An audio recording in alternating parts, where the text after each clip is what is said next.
ቡራዬ እግዚአብሔር ጨርሶ ይማረክ። አትመመኝ ሳይሆን ማረኝ ነው የሚባለው። በነገራችን ላይ ሰላም ቤተሰብ እንዴት ናችሁ? ደህና ናችሁ ወይ? እኔ በጣም ደህና ነኝ፣ እግዚአብሔር ይመስገን።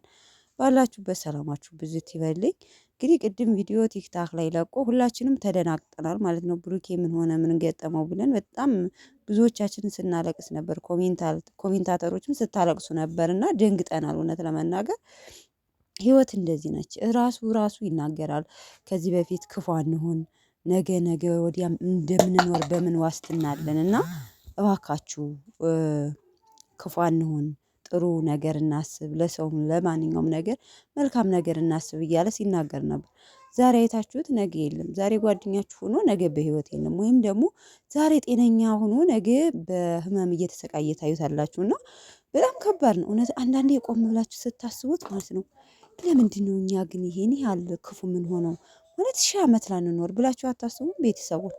እና ብሩኬም እንግዲህ ድንገት ጨጓራውን ነው የታመመው። ሀይሚ እንግዲህ እንደነገረችን ብዙ ነገር ያለውን ነገር አጫውታናለች ማለት ነው። ጨጓራውን ታመመብኝ ማለት አንዳንዴ እውነት ለመናገር ሌላ ክፉ ነገር እያሰባችሁ የሆነ ነገር በራሳችሁ ሲመጣባችሁ ማለት ነው በምትወዱት ሰው ወይም ደግሞ የሆነ ነገር ሲደርስባችሁ ያንን ነገር እርስት አድርጋችሁ ወደዚህኛው ነው ትኩረት የምታደርጉት ማለት ነው።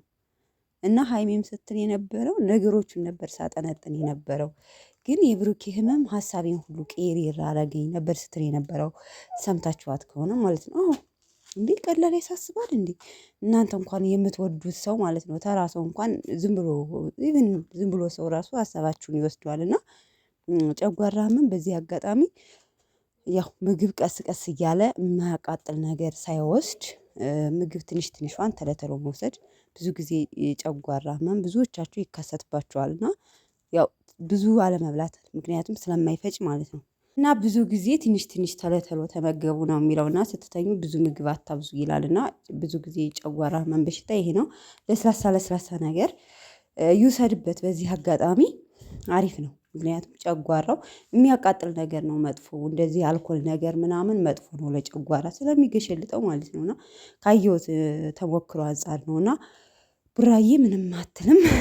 ደም ሲሰጥ እውነት ለመናገር እናት ልክ ልጇ መርፌ ስትወጋ እንዴት እንደምትሆን ያንን ሪያክሽን ነበር ሲያሳይ ነበረው። በእርግጥ ሁላችንም ስሜት አለ፣ የሚያመን ነው ያማል። በእርግጥ ግን የሱ ሪያክሽን ደግሞ በጣም ለየት ይል ነበረ። እና ለማንኛውም ቅመምዬም እንግዲህ በዚህ አጋጣሚ እያያችኋት ነው፣ ስትንከባከበው ነበረ። በጣም ደስ ይላል ስታጎርሰው ከእሱ አልጋ ላይ ተኝቶ በቃ በጣም ደስ ይላል እውነት ለመናገር ማለት ነው። እና አሁንም ደግሜም የምነግረው ብሩኬ እግዚአብሔር ጨርሶ ይማርህ። ሰው ተመልካች ራሱ ምን ያህል እንደተጨነቀ እንዳለ ኮሜንቱ ልቅሶ በልቅሶ ነበረ። እውነት ለመናገር በጣም ያሳዝናል። ምክንያቱም ከባድ ነው እውነት ለመናገር ድንገት የሚመጣብንን ነገር አናውቀውም እና ትንሽ ይገብዳል። ዋናው ደግሞ ጤና ነው። ለሰው ልጅ ጤና ካለ ሁሉም ነገር አለ። ጤና ካላችሁ ትሰራላችሁ፣ ታፈራላችሁ፣ ያሰባችሁትን ታሳካላችሁ። ዋናው ለሰው ልጅ ጤና ነው እና እግዚአብሔር ሁላችንም ጤናችን ይስጠን።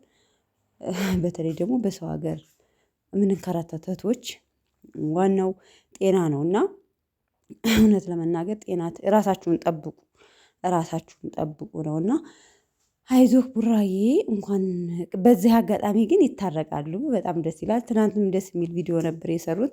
ዛሬ ደግሞ እንግዲህ ያው ስላችሁ ብዙም እንትን ባይልም ብቻ ግን በጣም ደስ ይላል። ይታረቃሉ እርግጠኛ ነኝ ማለት ነው።